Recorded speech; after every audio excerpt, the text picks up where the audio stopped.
A flight attendant smashed a cup against the black CEO's head, thinking no one would fight back. He didn't realize the CEO was about to turn the same cup into a tool of instant justice. Subscribe if you believe arrogance always collapses when skill meets resolve. A flight attendant disrespected a black CEO mid-flight, but the CEO calmly turned the situation around, making the crew realize the consequences of their actions instantly. 1A. The voice cut through the hush of boarding like a blade, laced with a sneer pretending to be a smile. Marek Salvin stood in the aisle, tall and wiry in his uniform, the overhead lights catching a glint off his name tag but not warming his expression. Sure that's not a mix-up? His tone dripped mock curiosity, but the smirk curling one corner of his mouth gave it away. It wasn't a question. It was a challenge. Dr. Darian Vaylor looked up, slow and deliberate, from the clasp of his briefcase. He had just secured it under the seat in front of him, his fingers still ghosting the brushed metal latch. His dark eyes locked on Marek with quiet clarity. No mix-up, he said evenly. My name should be on the manifest. Around them, the hum of boarding passengers continued. Bags being lifted, seatbelts clicked. Overhead bins slammed shut, but the moment carved out its own stillness. A man in 2A paused his conversation mid-sentence. A teenage boy across the aisle lowered his earbuds. Something was different. Marek lingered, holding the manifest tablet like a prop in a one-man show. He tapped it slowly, scrolling through names with exaggerated flair. Let's see. Vaylor. He drawled, as if it were unfamiliar, foreign, worth doubting. When he reached the inevitable confirmation, he shrugged theatrically. All right, he said, lips pulling back in mock generosity. But let's not expect VIP treatment just because of a suit. Then he turned and walked away, leaving the scent of attitude in his wake. Darian remained still, not because he was stunned, but because he was thinking, calculating, observing. He had seen it before, the performance of power, the small frictions that mask deeper fractures. This wasn't about a seat. It was about projection, territory, insecurity dressed up in polyester and protocol. He reached down again and checked the latch of his briefcase, more out of ritual than concern. Inside, encased in a secure composite shell, was the sealed data chip, its contents comprising hundreds of hours of AI ethics simulations and behavioral compliance algorithms. The summit in Ralden was no ordinary meeting. It was a closed-door council on implementing AI oversight tools across international aviation protocols. His models were the spine of that system, but that wasn't what Marek saw. Marek saw a sharply dressed black man in seat 1A, first to disembark, first in line for service, first symbol of status. And Marek, whose posture screamed years of silent resentment, had found a target. Darian leaned back, his eyes drifting toward the darkened cockpit door. The hum of the cabin surrounded him again, but his thoughts were laser-focused. He had not responded with sarcasm or indignation, because this wasn't the moment. Not yet. Experience had taught him that men like Marek rarely begin with a storm. They test the wind first, with comments, with glances, with invisible lines drawn too close. And Darian had learned to see those lines before they hardened into barriers. From 3 rows behind, a man in 4C whispered something to his seatmate and nodded toward Darian. The seatmate looked, then turned away quickly. The moment had spread, quiet as it was. The story had begun. The other flight attendant passed by, shorter, younger, shoulders slightly hunched as if still learning how to carry the uniform. His name tag read Haven. He nodded briefly to Darian, then kept moving, eyes averted. Subordinate energy. Possibly fearful. Possibly complicit. Time would tell. Darian folded his hands in his lap, his breath slow and steady. His temple ticked once, then calmed. He wasn't angry. Not yet. But he was alert. Every nerve was tuned to precision, every thought recorded. As the final boarding call echoed through the cabin, he glanced out the window. The runway lights blinked steadily against the dusk, and the engines thrummed louder beneath the floor. They were ready for takeoff. But the flight had already taken a different trajectory, one not tracked by radar. The aircraft began to roll. Darien didn't close his eyes like many did during ascent. He kept them open, fixed on the reflection of his own face in the darkened pane, watching it vibrate faintly with the rising altitude. Behind him, a cart clinked as it was locked into place. Marek's voice floated through the aisle again, somewhere back near the galley. This time it was laughter. Forced, short, empty. Darien didn't turn to look. Instead, he quietly pulled out his tablet, unlocked it with a thumbprint, and opened a document titled Behavioral Deviation Patterns in Service Roles, Flight-Based Triggers. He scrolled to a bookmarked section, Phase 1, the smirk before the strike, and then he underlined it with his finger. Some storms don't start with thunder, but with a smirk. The cup struck the tray with a deliberate thud. It wasn't dropped from clumsiness. It was delivered like a message. Water sloshed from the ceramic rim, splattering the cuff of Dr. Darien Vaylor's charcoal suit. The sleeve absorbed the warmth quickly, but Darien didn't flinch. His right hand moved with measured precision, plucking a napkin from the seat pocket and blotting the damp fabric without looking up. "Oops," Marek Salvin said, his voice devoid of apology. He lingered just a moment too long, his smirk barely restrained. Darien's gaze remained locked on the cabin window. Not the clouds outside, but the reflection. Marek's face hung there like a shadow that didn't belong to the world outside or the one within. Darien said nothing, but the silence between them tightened like a wire. Marek turned and moved down the aisle, delivering drinks with stiff, half-hearted motions. His tone changed slightly with each passenger, friendly to the casually dressed, colder to the sharply suited. There was a pattern forming, but most didn't see it. Darien did. He'd trained himself for it. Years of behavioral analysis, corporate power structures, and system bias profiling had made him more than a CEO. He was a listener of fractures, those early warning signs that told you when a facade was about to give way. And this one had just cracked. Across the aisle, the younger attendant, Haven Thross, watched Marek cautiously. There was something about the way he shrank inward whenever Marek passed, like a dog trained to flinch. He carried the tray cart mechanically, eyes down, not daring to meet passengers' stares. The hierarchy between them wasn't just professional, it was psychological. Darien resumed scrolling through the ethics compliance proposal on his tablet, but his mind wasn't on the figures. The contact points of tension were accumulating. Words, glances, dropped water. It wasn't just rudeness. It was deliberate provocation, and it was escalating. Minutes earlier, when Darien had first requested the drink, the exchange had been subtle but telling. "Warm water," he'd said clearly. "In a ceramic cup, please." Marek's brows had lifted with performative disbelief. "Warm water in a cup? Not a cocktail?" he'd asked, loud enough for nearby passengers to hear. The corners of his mouth lifted in mock amusement. "No, just water." Darien had replied evenly, not rising to the bait. It wasn't about the water. It was about the fact that Darien had requested something with precision, something that didn't fit the script Marek was used to. And that made him uncomfortable. Now, with the wet sleeve drying slowly and the cabin returning to quiet chatter, Darien took a slow breath. The cup remained on the tray table, steaming slightly, as if it too refused to cool off. He studied it briefly. Thick rim, handle intact, heavy enough to leave a mark if wielded improperly. Foreshadowing came in many forms. From the galley, a clang echoed. Marek's voice followed, light, joking but edged.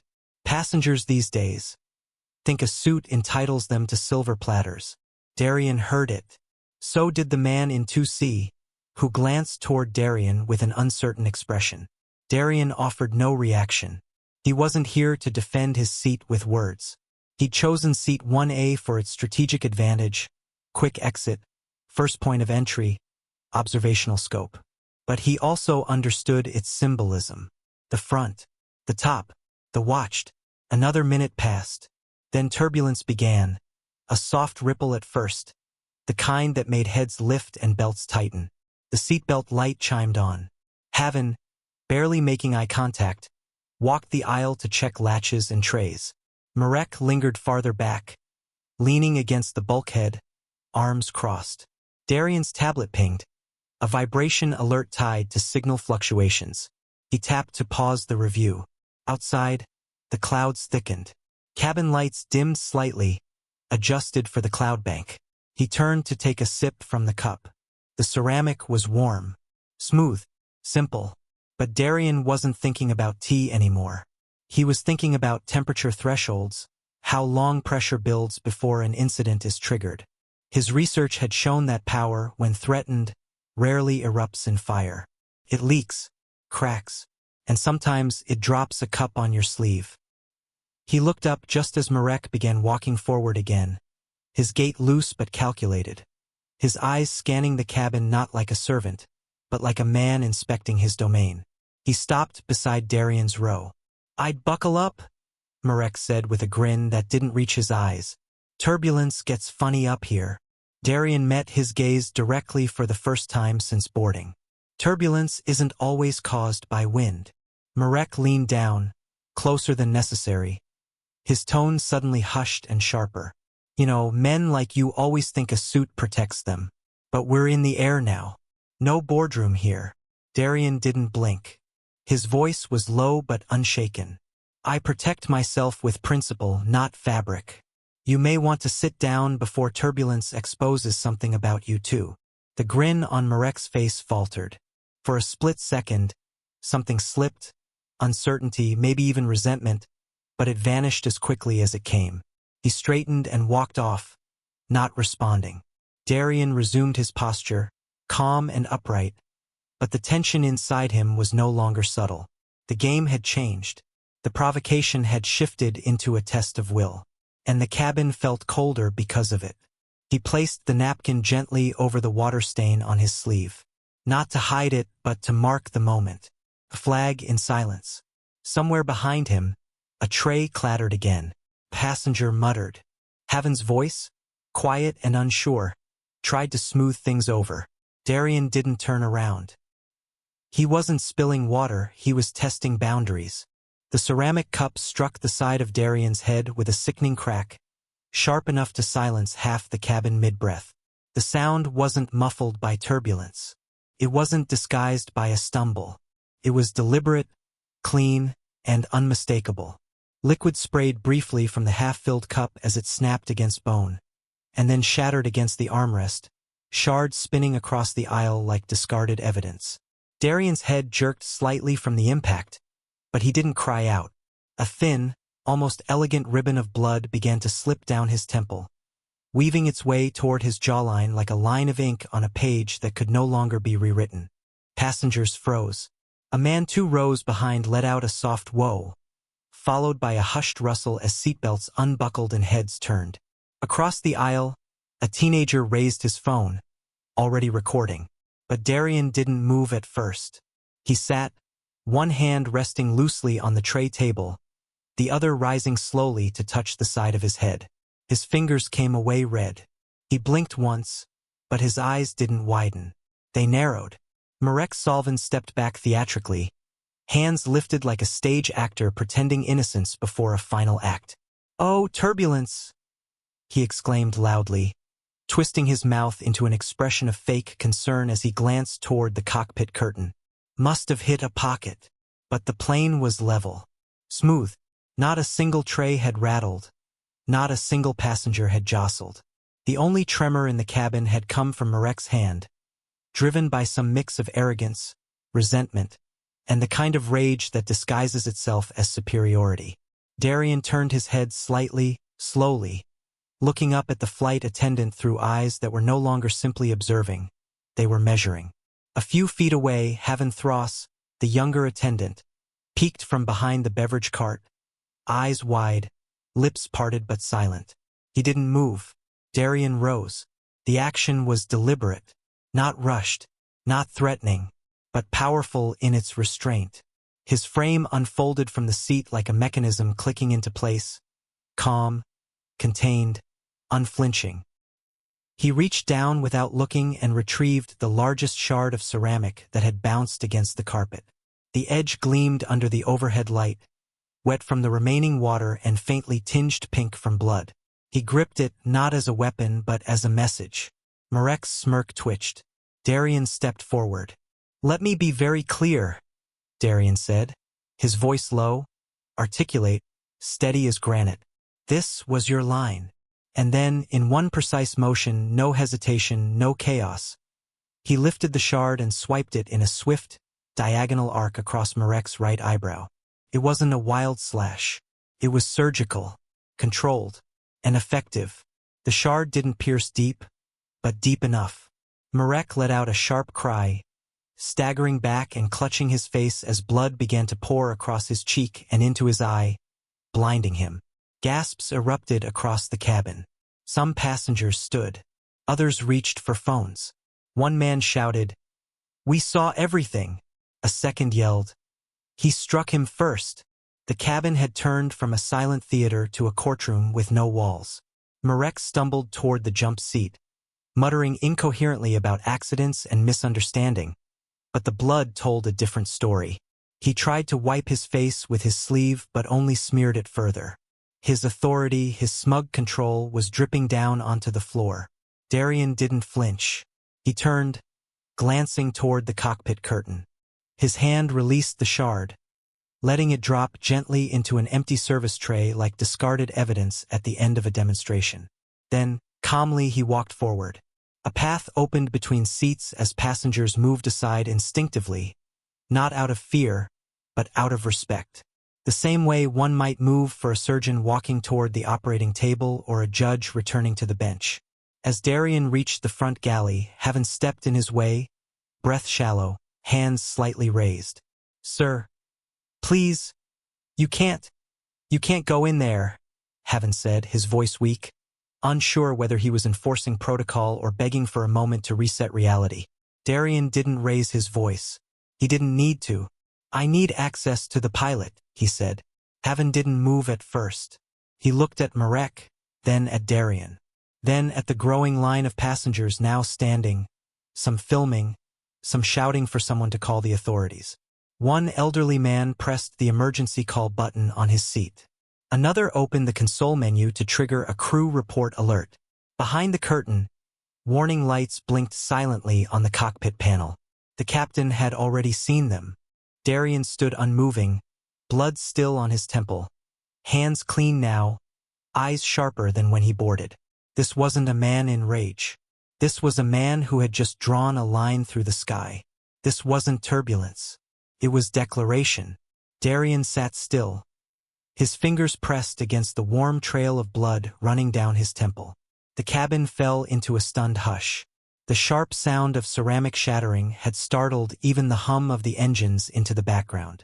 Across from him, Marek Salvin stepped back with practiced innocence, arms raised halfway like a street performer feigning surprise. "Oh, turbulence!" he exclaimed loudly, glancing around for backup, for belief, for anything. But there was no turbulence. The plane had been level, the lights steady. Passengers in nearby rows leaned forward, eyes wide, lips parted. Some had already begun recording. Darian didn't speak. He lowered his hand slowly, examining the smear of blood on his palm, then looked down at the shards of the broken cup scattered across the carpet like white bones. His expression remained unreadable, not cold, but calculating. Then, in a single measured motion, he bent down and picked up one of the larger fragments, its edge curved but jagged. He tested its weight between his fingers, not recklessly but with the same precision he applied to data review. Across the aisle, Marek's smirk had returned. He thought he'd won something, an upper hand, a reaction, maybe even fear. "Still thirsty?" he taunted, his voice low, but not low enough to go unheard. His stance was relaxed, but there was something artificial about it now.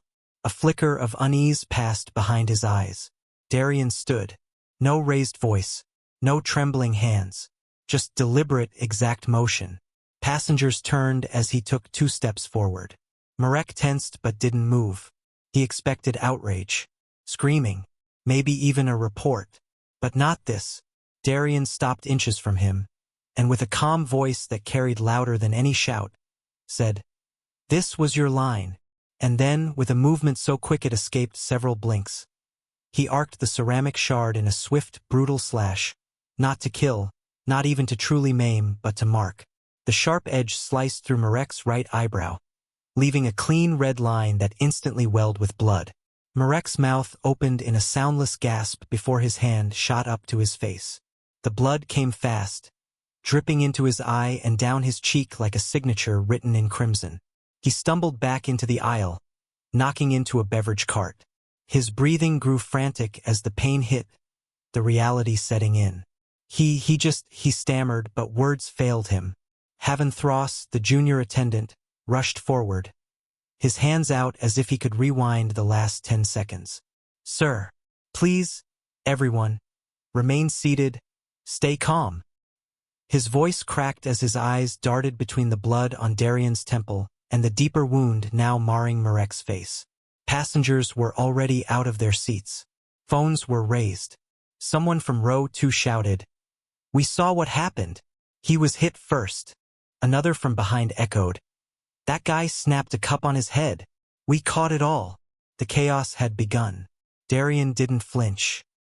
He let the shard drop to the floor with a faint clink and turned away, his eyes fixed toward the cockpit. His stride was composed, his breathing steady. But under that composure was iron. He reached the curtain that separated first class from the flight deck and paused.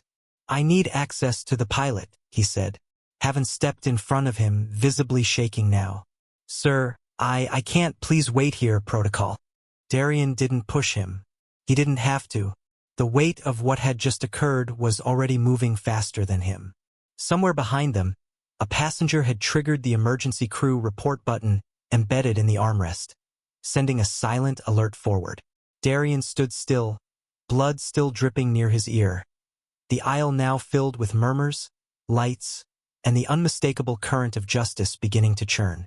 He didn't escalate. He equalized. The cup struck without warning. A sharp crack reverberated through the cabin like a snapped bone in a quiet room. Marek Salvin's hand still hovered in the air, fingers splayed in theatrical innocence. But his eyes burned with something darker, triumph, or the hope of it. The ceramic cup rolled once on the floor before shattering at Darian Vaylor's feet. A thin line of blood traced a slow arc down the side of Darian's temple, glistening against the dark fabric of his suit. The silence that followed wasn't peace. It was a vacuum pulling all eyes into its center. Darian did not stand. Not yet. He dabbed his temple once with the corner of a napkin. His expression did not flicker. No tremble of fear. No rise of voice. He simply placed the bloodied cloth down beside him, as if returning a chess piece to the board. Marek, perhaps expecting a lunge or a shout, began backing away, eyes darting toward the galley. Several passengers exchanged glances, murmurs building behind cupped hands. Some had recorded the moment. Others sat frozen. But in row 3C, Ryden Soval did neither. He simply tapped a secure key on the side of his pen, one that had already been recording long before the cup made its descent. In the cockpit, the buzz of alert pings disrupted the soft hum of autopilot. Captain Jarek Morn, a measured man with 30 years of flight experience, frowned as the passenger terminals lit up with crew assistance calls. The timing was too clustered, too urgent. He reached for his headset. "Cabin report," he said firmly. Haventhross's voice crackled back through the intercom. Hesitant. "Minor altercation near 1A. No medical emergency, but, it involved a passenger and Marek." Morn didn't hesitate. "We're diverting. Now." He gestured to the co-pilot without further discussion. "Get clearance from ATC. Closest secure facility is Dartmouth Aeroport." Back in the cabin, Darian finally moved. He reached under the seat, pulling the polished briefcase up onto his lap. With calm precision, he opened the reinforced lock and slid his fingers beneath the secondary panel, revealing a small communications chip nestled beside his documents. With one tap on his smartwatch, the chip came to life. No visible sound, just a pulsing light as the transmission began. "Crisis alert. Flight 1882. Mid-air assault. Client secure. Data intact. Request legal activation and crisis sync. Location syncing initiated. The message reached Valercor's legal hub before Marek even realized he was bleeding. Passengers began rising slowly, some walking over to offer tissues or cloths. One man knelt and passed Darian a sealed wipe from a medical kit. "Sir, we saw. We're with you," he said. Darian nodded once, his voice even, "Thank you. I may need witness statements after landing." At the rear of the plane, Marek now sat slouched on a jump seat, pressing a towel against his eyebrow, which was still leaking blood. He muttered, "He assaulted me. I'll sue. I'll bury him." But the words lacked weight. Every person around him had seen the truth. He glanced nervously at the rows of passengers. Some avoided his gaze. Others stared at him openly, their phones lowered but their judgment elevated. In a cruel irony, the very power Marek had once wielded in the cabin now pressed down on him like altitude sickness. Haven paced nervously near the galley, avoiding both men. He had seen the hit, seen the blood, and heard Marek's earlier remarks. His silence had become its own kind of violence, and now it rattled him. Darian typed quietly on his tablet, detailing the sequence of events. Initial provocation, verbal warnings, the targeted spill, the turbulence manipulation, and finally, the physical assault. He embedded timestamps pulled from his smartwatch's audio logs, matching them with internal markers from the passenger call systems. Evidence wasn't just being gathered, it was being constructed. Meanwhile, Raiden Soval reviewed his footage. Every frame, every sound. His job as a compliance auditor had trained him to document, but rarely did his documentation involve bleeding CEOs and shattering cups. He zoomed in on Darian's reaction frame by frame. Calm hands, steady breathing, precise retaliation. Raiden muttered to himself, controlled, calculated, not aggression, response. In the skies above the city of Darnath, Valmorsky Flight 1882 banked gently, its new flight path now broadcast only to control towers and internal systems. The passengers were not yet informed, but the wheels of accountability were already turning, far faster than the jet itself. Marek wiped his brow and tried to speak to the man beside him. "He's powerful, sure, but he crossed the line." The man didn't respond. He moved 2 rows forward. Darian looked ahead, his breathing steady. His eyes remained fixed on nothing in particular, perhaps the back of the seat, perhaps the future. But his mind was already forming the next 3 moves. Legal, procedural, ethical. Because this wasn't about revenge. It was about precedent. And as the plane gently began its descent, and the faint chime of a course correction echoed through the fuselage, the calm in the cabin wasn't silence anymore. It was anticipation. Some men come aboard quietly and leave rewriting policies. The moment the ceramic shard sliced across Marek's eyebrow, the flight was no longer a routine transit. It became evidence in motion. Even before the blood fully traced its way down the smug attendant's face, a passenger from row 7 had pressed the red emergency crew alert embedded in the seat console. The signal jumped systems. Within seconds, cockpit diagnostics flashed an amber-coded notification. Passenger-initiated incident alert. Location, forward cabin. Severity, escalation likely. Captain Jarek Morn didn't hesitate. He silenced the autopilot's comfort protocol and muttered, "We're diverting." His co-pilot, a younger officer named Reller Dane, looked up. To where? Morn's fingers tapped out the diversion coordinates with muscle memory. Darnet Aeroport. Its closest with an active compliance hub. His tone was calm, but laced with decision. No committee. No delay. No second-guessing. Back in the cabin, Marek had retreated to the galley, pressing a towel to his brow. Blood had stained the upper edge of his collar, and the false bravado was cracking. "I tripped. It slipped. Turbulence." He repeated the lie like a script rehearsed too late. But phones were already in the air, capturing both the incident and the aftermath. One clip caught Darian standing motionless after his calculated strike, cup shard still in hand. Another caught the exact moment Marek smirked before the assault. The footage spread faster than explanations. Darien sat back down. The sting on his temple throbbed beneath the surface, but he didn't flinch. His left hand quietly unlatched the lock on his briefcase under seat 1A. Inside, tucked beside his encrypted data drive, was a slim emergency operations token. He slid it into his tablet's port. The screen came to life with a discreet violet border. Secure mode. Engaged. His fingers moved methodically. First, he drafted a timeline. Time of boarding, initial verbal altercation, beverage request, deliberate spill, whispered threat, ceramic assault. Then, he attached synced audio from his watch's integrated recorder. Every word Marek had spoken, mocking, taunting, had been captured in pristine clarity. Across the aisle, Thross hesitated with the first aid kit clutched tightly to his chest. He'd avoided Darien's gaze since takeoff.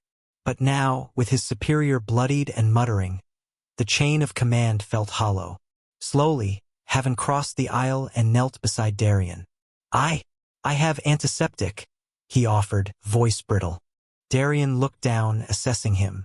Thank you. He accepted the small gauze pad and bandage without further comment. Haven's hands trembled as he peeled the seal. Darien watched the way the man's eyes flicked toward the galley, where Marek was still ranting to no one. It wasn't just fear, it was calculation. Haven knew the wind had shifted, and Darien knew he'd file that away. As the antiseptic stung lightly against his temple, Darien's tablet chimed. A new notification blinked silently. Legal Team en route. Crisis protocol initiated. Aircraft coordinates locked. Surveillance request pending. He tapped once, confirming his acknowledgement. Then he closed the briefcase again, slower this time. Intentional. Audible. The tension in the cabin was now a silent fog, thick, suspended, waiting. Even the engine hum felt quieter. Rows of passengers whispered, pointed, scrolled their footage. Some already reviewed the moment in slow motion, sharing knowing glances. One man mouthed, "That wasn't an accident." A woman in row 2 recorded a voice memo. Passenger in seat 1A responded with precision. Didn't raise his voice once. At the back of the plane, Marek spotted the glances, the cameras, the pointed fingers. Panic crept into his posture. His spine, once proud, now curled slightly inward. He dabbed again at his face, but the bleeding had slowed. What unsettled him wasn't the pain. It was Darien's stillness. No threats. No lawsuit screams. No airline complaint demanded in public. Just documentation. Quiet, clear, and dangerously complete. Marek leaned toward a middle-aged man seated nearby. You saw it, right? I tripped. The turbulence. The man didn't even answer. He turned away, lifting his phone higher for a better angle. Back up front, Darien reclined slightly, gaze fixed on the overhead panel. He could feel the altitude shift. They were descending. The cabin crew hadn't announced it yet, but he didn't need the confirmation. His data chip remained secured beneath his seat, untouched, but not unimportant. He made a mental note. Retrieve upon landing, secure before debrief. Haven lingered at the curtain, eyes darting between Darien and the cockpit door. He reached toward the intercom once, then stopped, fingers shaking. Finally, he disappeared toward the front. Darien didn't watch him go. He was thinking about a meeting he'd had months ago with his crisis response team, one where he posed the question, what if the damage isn't visible? What if retaliation isn't strategic, but public? They'd spent an hour debating that scenario, and now here it was, but inverted. This wasn't damage control. This was controlled damage. Another ping. His watch. Network sync achieved. Backup sent to secure cloud. Darien folded his hands calmly over his lap. In the back, Marek glanced forward again and finally saw it. Not just Darien's calm, but the stillness around him. Passengers weren't recoiling. They were converging, gathering. A shift had occurred, and Marek wasn't at the center of it anymore. He was the example, and somehow that rattled him more than the blood trickling down his face ever could. The damage to a man like Marek wasn't on his face. It was the silence swelling around his authority. The wheels struck tarmac with a muted groan, and Valmorisky Flight 1882 slowed with practiced precision. But inside the cabin, no one relaxed. The air felt suspended, like an orchestra holding its breath before the final note. Even before the seatbelt sign dimmed, there was movement outside the aircraft. Reflective vests gleamed in the floodlights, cutting through the late dusk like caution warnings. Two figures in dark uniforms moved with unhurried intensity toward the front hatch. Aviation safety officers, tablets in hand, one carrying a sealed red packet under his arm like it weighed more than protocol. The door hissed open. A gust of cooler terminal air swept inside as Officer Tolan Reeve stepped aboard. He was broad-shouldered, square-jawed, and walked with the steady presence of someone used to being the authority in emergencies. Beside him, his partner, Officer Darren Mallows, nodded once toward the first-class cabin. "That's him," Reeve said quietly. "Dr. Darian Vaylor?" Reeve asked, his voice cutting through the low murmur of passengers who were now fully alert, watching. Darian rose without hesitation. His charcoal suit was immaculate despite the dried blood now faintly crusted at his temple. He held his briefcase with one hand, the other resting calmly at his side. His face showed no resentment, only calculation. "We've reviewed initial footage from multiple angles," Reeve said, tapping his tablet, which now displayed a frozen frame of Marek's arm mid-swing. "Please step forward for a formal debrief. You are not under detainment." Darian's eyes flicked to the back of the cabin where Marek sat, slouched in his jump seat, dabbing a gauze pad to his wounded eyebrow. "He'll be included?" Darian asked, voice steady, but louder than before. Reeve didn't look back. "He's already been suspended pending internal review." Marek snapped upright, his voice hoarse. "That's absurd. I told you it was—" "You'll wait to speak when addressed." Officer Mallows cut in, his tone firm, already positioning himself between Marek and the aisle. Before Reeve could turn, a tall man stepped forward from row 3C. He wore a muted navy blazer and held a small leather wallet out. Inside was a badge stamped with a gold crest, Board of Behavioral Compliance. "I'm Ryden Soval," he said. "I witnessed the entire event and recorded it. Footage is time-stamped, geotagged, and synced with the onboard manifest." Reeve raised an eyebrow and reached for the tablet Ryden offered. "That's unexpected." "No, sir," Ryden replied calmly. "It's overdue." Haven Thross, the younger attendant, had been watching from near the galley. Now he stepped forward, stiff-backed, clearly rattled. I should have reported it sooner. He's done things before. I didn't say anything. That was my mistake." Reeve didn't blink. "You'll be debriefed separately." As Darian walked with the officers toward the front of the aircraft, passengers moved aside without being asked. Some nodded to him, others simply watched. In their eyes wasn't just curiosity. It was quiet respect. A few held phones, screens still open to paused recordings of the incident. The exit felt longer than usual, the jet bridge humming with tension. Halfway through, Darian slowed as he noticed them. 4 men stood in a cluster near a sleek black town car parked just beyond the terminal window. All were in charcoal suits, not airport uniforms, not law enforcement. One, slightly older with silver hair and an earpiece, met Darian's gaze and gave the smallest of respectful nods. Darian didn't stop walking, but his voice dropped low enough for only Reeve to hear. "That's not airport security." Reeve glanced toward the glass. "That's boardroom security." The playback screen showed the frame again, Marek's arm jerking sharply, ceramic cups smashing against Darian's temple. The muted audio synced just enough to catch gasps from the cabin. Tolan Reeve exhaled as he paused the footage. "Mr. Vaylor," he said slowly, setting the tablet down on the glass table. "You responded to being assaulted with a calculated defensive move. Your restraint is noted. Your coordination of evidence, unprecedented." Darian didn't flinch. His fingers were still lightly stained with dried blood from the gash near his temple, but his suit was immaculate, tie perfectly centered. His voice was quiet but unmistakable. "I don't believe in theatrics, only impact." The room was bright, sterile, modern. Frosted glass walls, soft hum of filtered air, and 3 security officers outside the door, silent but alert. Across from Darian sat 2 legal advisors, one from Velmorisky, the other from an external arbitration firm, flanked by an executive representative in a navy blue blazer who hadn't spoken since the session began. The executive finally leaned forward, clearing his throat. Mr. Vaylor, we want to extend our sincerest apologies for what occurred aboard Flight 1882. This is deeply troubling. We are prepared to issue a formal letter of apology and arrange a private settlement to address any. Darian raised a hand gently. This isn't about money. He locked eyes with the executive, whose words froze in his throat.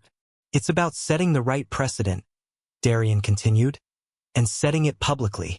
There was silence. No paper shuffling. No whispers. Just the weight of consequence settling into the bones of the men across the table. One of Darian's own legal consultants, a younger man named Laren Voss, glanced at his watch. Then, as if on cue, Darian's tablet buzzed with a soft chime. A message from Vaylorcor's PR division blinked onto the screen. Footage received. Confirmed. Multiple uploads from witnesses. Drafting public ethics-focused response. ETA, 47 minutes. Scope, high visibility. Ton, non combative. Authority U. Darian read it once, then turned the tablet around so the others could see the header. Tolan Reeve leaned in, jaw tightening. So this has already left the room? Darian nodded. It was never in the room. Another advisor, older with deep crow's feet and cautious eyes, shifted uneasily. Mr. Vaylor, as counsel, I must ask, are you sure you want to escalate this in the public sphere? There's reputational risk. The media could twist this. They can twist it, Darian said, his tone almost flat. But they can't ignore the silence on the other end of that cup. He gestured to the paused image still faintly glowing from Reeves' tablet, the moment of contact frozen in time.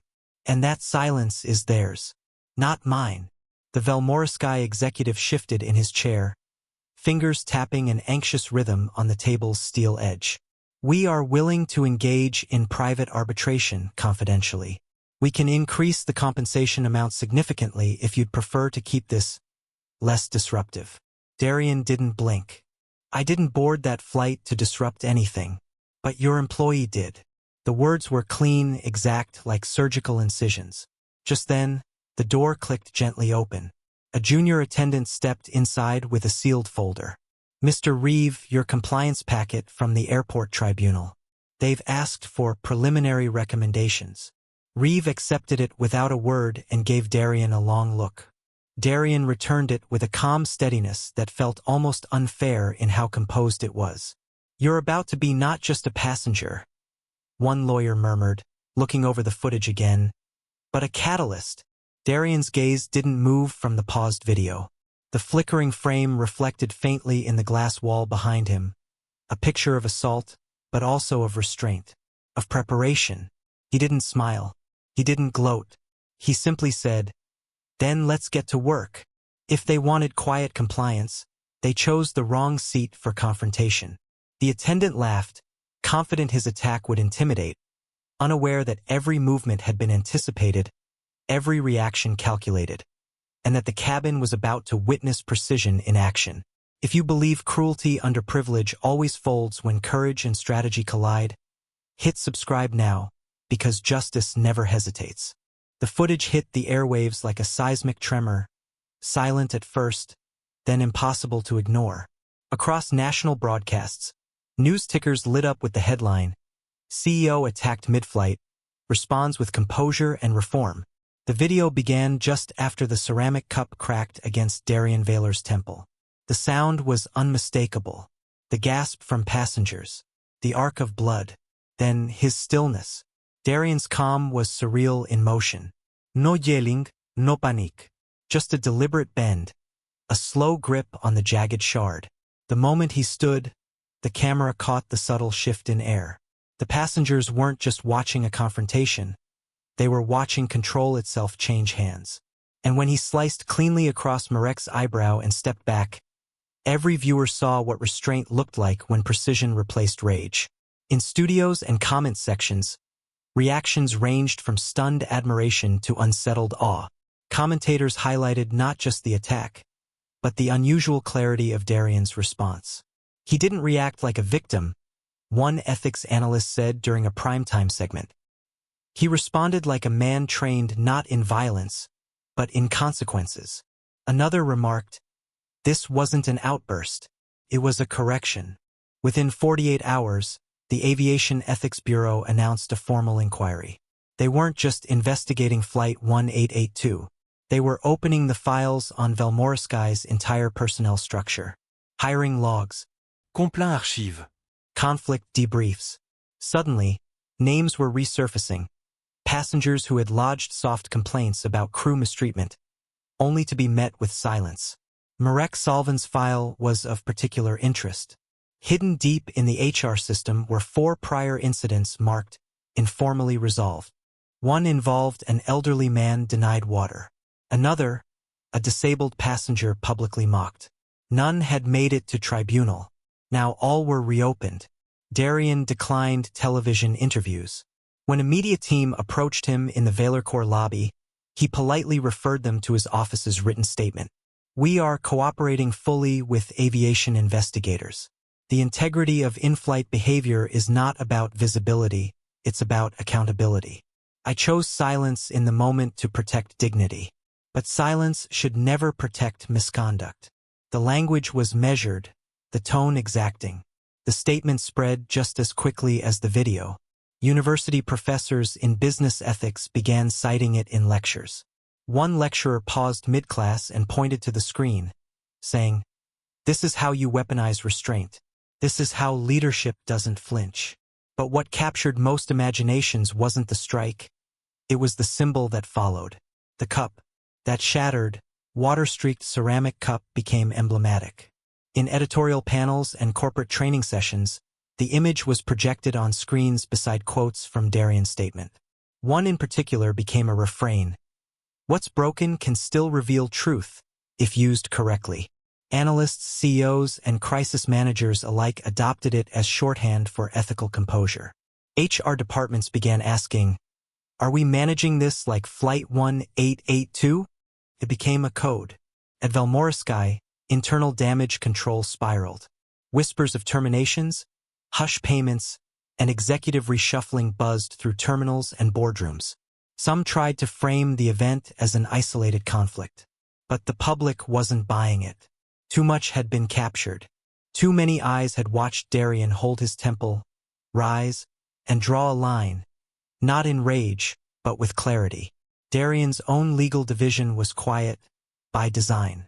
No lawsuits had been filed, no threats issued, and yet, Velmorovsky's legal department requested a confidential mediation meeting within the week. Darian's answer came in the form of a follow-up memo sent from his office to the Aviation Ethics Bureau. While financial restitution may be standard, ethical restitution must be public. Reform is not a negotiation. It is a necessity. Meanwhile, analysts dug deeper. Marek Salvin's training logs showed irregularities. Modules skipped. Behavioral assessments signed off by a now-retired supervisor. In every press mention, Darian's name was followed not by victim, but executive leader. His silence wasn't interpreted as weakness, but calculation. People began asking, how do we train our staff to respond like that? Behind the scenes, Darian's influence widened. Firms began revisiting their crisis manuals. Corporate training officers wrote to Valorcorps, asking permission to quote from the PR statement. Several international aviation organizations requested anonymized transcripts of the event to use as case studies. At a quiet ethics forum in Valoran City, a speaker ended his keynote with a final slide showing the broken cup, beside the closing quote from Darian's statement. He looked out over the hall and said, "He didn't fight fire with fire. He split it open with proof." The boardroom was already full when the emergency session began. The doors shut with a deliberate click, silencing the murmurs of the executives who had just flown in from 3 countries. There was no small talk, no coffee being poured. Every man seated around the crescent-shaped table had seen the footage. The cup, the strike, the blood, and the response. What unsettled them most wasn't the impact, but the aftermath. In the span of 72 hours, their airline had become a symbol of systemic negligence. The footage hadn't just gone viral, it had detonated. Global partners were threatening to suspend joint ventures. Charter agreements were on hold. An ethics-focused PR scandal was now a global compliance crisis. Chairman Orvin Keldon cleared his throat. "Gentlemen," he began, tapping a folder labeled Incident 1882. "This is no longer about Marek Salvin. This is about perception and policy." His voice was calm, but his eyes flicked toward the internal risk officer seated near the corner. "How many partnership suspensions as of this morning?" "7, the man replied, adjusting his tie, "including Norwegian Aero and Havok Jetline. They've requested proof of internal audits within 72 hours, or they'll terminate joint operating clauses." Silence. Then the chairman placed a new document on the table, a formal request addressed to Dr. Darian Vaylor. "He was invited as a temporary advisor on compliance restructuring," Keldon said. "His insights could help us frame corrective measures." Heads nodded, until someone added, "Did he accept?" No. He declined the role politely but firmly, said, and I quote, "You don't need me in your room. You just need to know I'm watching your windows." The room fell quiet again. Some of them had underestimated Darian, expected outrage or litigation. Instead, he had made them bleed credibility without ever raising his voice. Meanwhile, in a separate, dimly lit legal chamber on the lower floor, Haven Thross sat with his hands folded tightly in his lap. His uniform had been replaced by a plain dress shirt, but the name badge, removed, had left a subtle rectangular outline on the fabric. A tribunal officer read aloud the final account of events submitted by 3 separate passenger witnesses. Haven's eyes didn't rise once. "Mr. Thross," said the lead ethics officer, a tall man named Roderick Van, "you're not accused of direct aggression, but complicity through inaction carries its own weight." Haven swallowed. I should have spoken up. This wasn't the first time Marek acted like that. But he was senior. I thought it would pass. Van didn't blink. Fear of authority is understandable, but professional silence, in the face of misconduct, erodes everything we build trust on. Haven glanced up. "Then let me help rebuild it." It wasn't rehearsed. It wasn't dramatic, but it hit. In a moment that stunned even the presiding officers, Haven added, "I'll testify against him, in full. I'll submit the prior incidents I've witnessed. I kept notes. I just never filed them." Roderick exchanged a glance with his colleague, then nodded slowly. "Your willingness to testify may serve as partial restitution." A memo was drafted by the tribunal that evening. Haven Thross was found guilty of passive complicity. However, he was granted conditional reinstatement following full compliance retraining and supervised flight rotations. The ruling made headlines not because of leniency, but because of transparency. For the first time, the airline admitted a cultural hierarchy of silence and tried to break it. Marek Salvin, on the other hand, was summoned to the disciplinary panel with no such leniency. When presented with the footage, passenger statements, and internal crew reports, he shifted uncomfortably but remained arrogant. "I told you it was turbulence. I didn't mean for the cup to—" "You said turbulence," the investigator interrupted, "but the flight log shows zero instability at the moment of contact, and the audio transcript captured you smirking as you placed the cup. The final blow came when Ryden Soval's identity was disclosed. His witness statement, backed by credentials from the Behavioral Compliance Board, sealed the matter.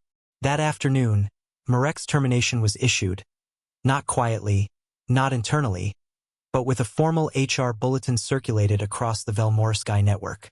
It outlined documented misconduct, targeted aggression toward a passenger, abuse of authority, and violation of safety protocol. For the first time in the airline's history, a crew member was terminated under the newly enacted Passenger Respect and Retaliation Clause, signed into effect that very morning.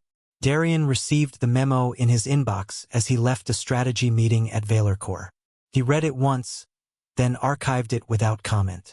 In the boardroom at Velmorisky, Chairman Keldon folded his hands and concluded the meeting with a phrase that would later be quoted in several internal seminars. He wasn't fired because of blood. He was fired because the silence finally cracked. Weeks after the incident, the boardroom of Valercourt Analytics was silent but charged. Darien Valer stood at the head of the long, black glass table, surrounded by 12 senior department heads. The memory of Flight 1882 had not faded. It had only deepened, etched in the silence between the executives, in the respectful glances that followed his every movement. The footage had gone viral not just for its content, but for the controlled surgical precision with which Darien had acted. But now, with the adrenaline of the incident behind him, a new question loomed. What next? One of the senior engineers, a blunt man named Draven Callis, leaned forward. "Sir," he asked carefully, his fingers laced over a printed memo, "will this flight be a stain on our brand or a shield?" Darien didn't hesitate. His voice was clear, but low. "It's neither," he said. "It's a lens." The room absorbed that word like oxygen. He walked to the display board and tapped twice. A new document flashed across the screen, Valercourt Travel Ethics Behavioral Analysis, Phase 1. The title was followed by a subtitle, Preliminary Field Data on Executive Response Under Pressure. It had been compiled discreetly over 2 weeks, during which Darien had tasked a small internal task force to interview, observe, and log how Valercourt personnel behaved while traveling, especially when no one was watching, especially when they were the only ones in the room without power. "We fly hundreds of times a month," Darien said, turning to face the board. "Our clients think they're buying software. They're buying the integrity that surrounds it. That includes us. Every gate, every crew, every moment that could spiral." Draven tilted his head. "You think it's systemic?" "I think it's invisible," Darien replied, "until someone bleeds." The Valer Integrity Report, as the project was now called, was unbranded on purpose. Darien's directive was firm. No logos, no claims, no PR spin. Just data. Just truth. Dozens of firms, including rivals, were soon sent the PDF via anonymous courier-style emails. Many thought it was a third-party consultancy report. Some guessed it was government-sourced. Only a handful suspected it originated from the man on the receiving end of a ceramic cup. The report didn't just describe responses to pressure. It showed patterns, how authority shifted depending on uniform, race, economic signals, and seating assignments. It pointed out how silence was often the loudest indicator of who felt powerless. It drew from recorded travel logs, first-hand testimonials, and behavioral audits, including post-flight interviews where Valercourt employees admitted they often avoided escalation even when faced with mistreatment, fearing it might reflect poorly on the brand. Darien had highlighted one quote, "Sometimes we think dignity is keeping quiet, but maybe it's choosing the moment we speak." The reaction was seismic. By the end of the week, 3 major tech firms reached out to Darien's legal office requesting permission to adapt the report into their onboarding materials. Universities from Ralden, Brimhurst, and the Valora Institute contacted the company, requesting licensing for case studies. But Darien never responded personally. He didn't need to. The document was already moving on its own. One CEO, Marek Alvin of Haven Data Systems, publicly praised the report during a summit, saying, "That man got hit in the head with a cup and launched a movement without saying a word on television." The remark circulated almost as quickly as the original footage, becoming a kind of emblem for composed retaliation. Back at Valercourt, Darien's own team felt a shift. Engineers, analysts, even custodial staff began submitting anonymous stories of their own travel experiences, both commendable and disturbing. The internal ethics board, previously a symbolic formality, was now overwhelmed with new data. And still, Darien said little. He watched, he documented, he compiled. In a quiet corner of the office library, Darien reviewed a university ethics curriculum draft from Ralden Law. One of the modules was titled Measured Retaliation and Corporate Power. He read the summary, using the Valor Core Flight 1882 incident as a foundational example. This course examines the intersection of authority, restraint, and public consequence. The footnote cited Darien by name. It was the first time the Academy had canonized a mid-air altercation as a case study in ethical leadership. He closed the laptop and stood, the city lights of Valoran Heights blinking beyond the tinted glass. Below, the skyline moved on, commerce as usual, power shifting invisibly, planes landing and taking off. But in some of those cabins now, crew members briefed with new scripts, new awareness, and newly embedded protocols were beginning to speak differently. Passenger dignity logs were being introduced. Auditors no longer waited for reports. They embedded in flights unannounced. It wasn't perfection. It wasn't reform overnight. But something had started. As Darien walked out of the library and into the hallway where a few engineers nodded silently in respect, he paused near a framed flight manifest archived on the wall. Flight 1882, Seat 1A Valor, Darien. He didn't touch it. He just looked at it once. He didn't push the system. He showed what happens when the system bleeds publicly. Darien stood by the window of Terminal 4B, where the dusk-lit tarmac glowed beneath a gauze of evening fog. Jets rolled in and out of view like muted shadows. Behind the thick glass, the place felt eerily still, hushed, reverent, as if it remembered. It was here, exactly 1 year ago, that Flight 1882 had landed after being diverted from its original course. Not due to a mechanical failure or weather emergency, but because something far more human and far more volatile had broken midair. And he had been at the center of it. Footsteps echoed lightly behind him. Kieran Vale, a young analyst just 6 weeks into his tenure at Valor Core Analytics, approached with careful steps.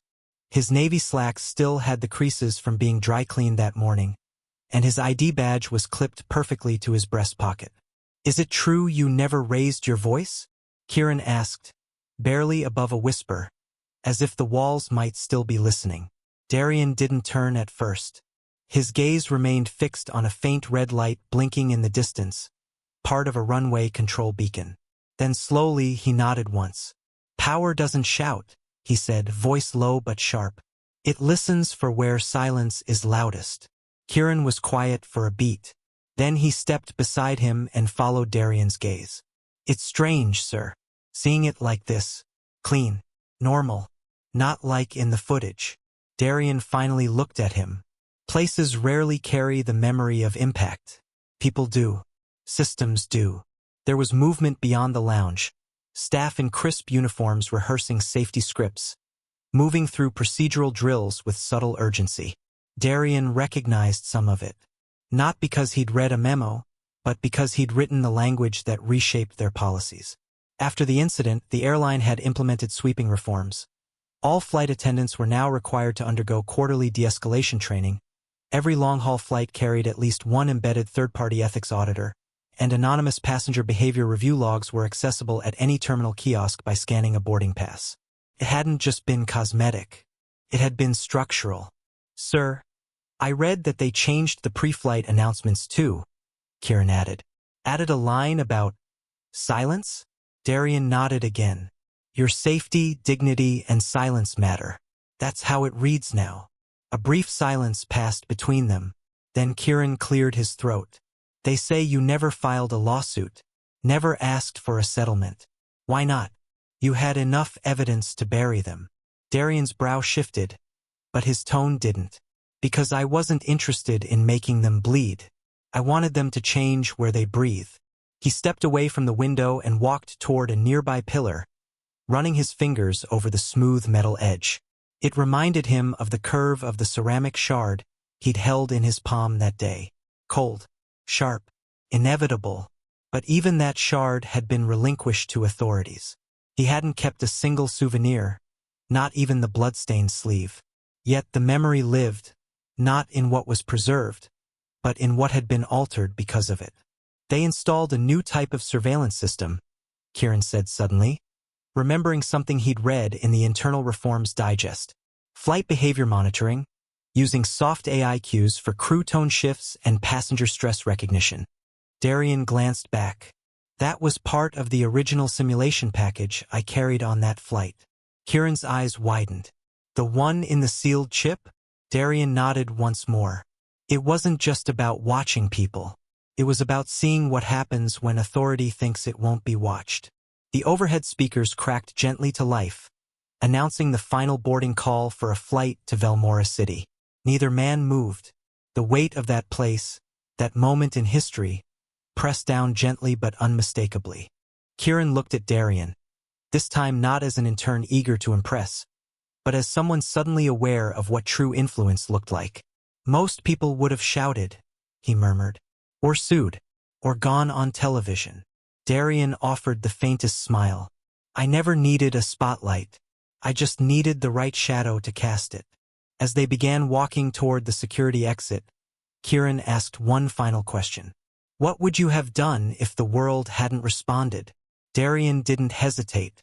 I would have kept showing them what silence looked like until they couldn't ignore the noise of their own reflection. The hallway lights flickered gently overhead as they walked past the concourse where the diverted flight had unloaded its passengers a year ago. The corner where a medic had cleaned the thin cut on his temple. The spot where a suspended flight attendant had been led away in handcuffs. Time had sterilized the space, but not the memory. They exited the terminal together, passing under a discreet bronze plaque recently mounted near the gate. It read, Flight 1882, where silence redefined authority. Darian didn't stop to read it. He had written the phrase months ago, anonymously, at the request of the airport's ethics board. He didn't need credit, just permanence. And so, with the city skyline flickering through glass behind them and a younger generation beside him absorbing everything in silence, Darian Vaylor left the terminal, his impact invisible but embedded. He never sued, never screamed. He just held his ground and let the wound speak louder than his words. Sometimes the sharpest act is choosing exactly when and how to cut. The door clicked softly behind Darian Vaylor as he entered the quiet of his home. The house, though modest in design compared to the high-stakes boardrooms he occupied, carried a gravity all its own. The air was still, the kind of stillness that follows after days of public storms. He loosened his tie and stepped out of his shoes, the weight of everything pressing down in a slow, invisible descent. In the living room, his son, Lior, sat cross-legged on the couch, tablet dimmed in his lap, eyes already locked on the man who had become more than just a CEO to the world. He had become a symbol. Lior had watched the clip, not the sanitized news versions, but the raw footage someone had sent from the cabin, Darian sitting still with blood trailing from his temple, then rising, sharp porcelain in hand, and making a decision that had shifted public dialogue in a way few could have predicted. Why didn't you just hit him harder? Lior asked plainly, his young voice edged with that rare, intuitive seriousness children sometimes possess when they ask something they already sense is complicated. Darian didn't answer right away. He walked over, sat beside his son, and looked forward, not at him, but through the far window where dusk was turning the sky to slate. His hands rested on his knees, steady. Then, quietly, he said, because every man watching needed to learn that being hit doesn't mean you lose power. It means you choose how to use it. Lior tilted his head, absorbing the words not just as a child, but as a future man trying to make sense of a world where strength didn't always look like a raised fist. The silence between them was full, not awkward, but reverent. Darian finally turned toward him. One day, someone will do something unfair to you. You'll feel that heat in your chest, the urge to prove something. He tapped Lior's heart gently. But if you let them pull you into their fire, you burn with them. If you stand where you are and let them see you don't move, that's power they can't touch. Lior nodded slowly, not all the way understanding but beginning to, as if some small lever inside his chest had clicked forward. Later that evening, after Lior had gone to bed, Darian entered his study, a quiet space filled with light oak shelves and a view of the back garden. He unlocked a narrow drawer in his desk and placed the thick incident folder inside. It wasn't hidden, just stored. A record, not a wound. There had been questions in recent days, interviews he'd declined, think pieces he'd inspired, and invitations to speak at summits on corporate conduct. male restraint, and ethics under pressure. He'd answered few. He didn't want applause. He wanted momentum. Darian sat back in his chair, watching the gentle shift of leaves outside. In that stillness, he thought of the cup again. The ceramic shard. He had turned it over to investigators after the landing, not because he needed to, but because he understood symbolism. People would ask about it, where it was, why he didn't keep it. That too was an answer. Its absence was the point. The cup had broken, but the man who held it hadn't. From across the room, his tablet screen dimly glowed. He walked over, tapped it once. The old flight confirmation still sat in his archive. Valmorsky Flight 1882, Seat 1A, confirmed. He studied it for a long time. That seat, that number, the place where something cracked and something else took root. Outside, a low wind stirred. Darian turned off the tablet screen, the room slipping into darkness with a soft electronic sigh. Then, almost to himself, he whispered into the dark. Seat 1A. Always the first to see the sky crack open. The CEO swung the cup back, splitting the attacker's eyebrow open, leaving the cabin in stunned silence. If you believe true authority strikes decisively while maintaining control, subscribe now, because justice always lands first. Disclaimer: the story you just watched is fictional. It highlights abuse of authority, prejudice, and the power of composure and strategic action in confronting wrongdoing. Its purpose is to raise awareness, inspire empathy, and encourage conversations about equality, accountability, and respect for every passenger.